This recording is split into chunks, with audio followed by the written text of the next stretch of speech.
I even did this when I was in my teens. I used to walk around rich neighbourhoods and offer to wash people's cars. I'd look out for tidy gardens but dirty vehicles. Now, this might sound strange. However, I was betting if they were obsessed over keeping their garden tidy, they'd also want a nice shiny car on their driveway to impress their neighbours. Because these kinds of services are limited by your local area, it meant my demand was pretty up and down. Some months were busy and others I struggled to make anything.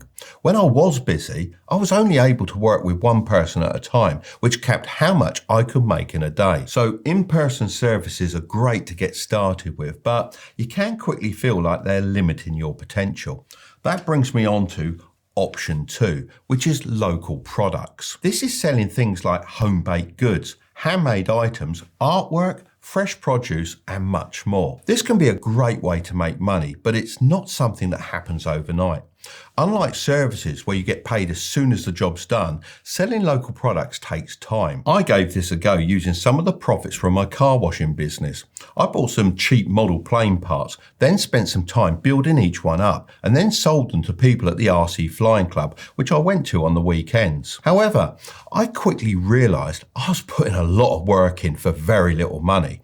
This was hard for me to come to terms with because I really enjoyed building them. Most of my earnings were being eaten up by the cost of materials, and on top of that, my customer base was very limited as there weren't enough people willing to pay what I needed to make it worth my time. So selling local products can be fun, and it's definitely worth it if you want to make some money from something you love. Option 3 is global products. This includes starting a clothing brand, drop shipping, sneaker reselling, print on demand, and so much more. Unlike in-person services or local products, going global means you have access to a much larger customer base, which gives you more opportunities to make money.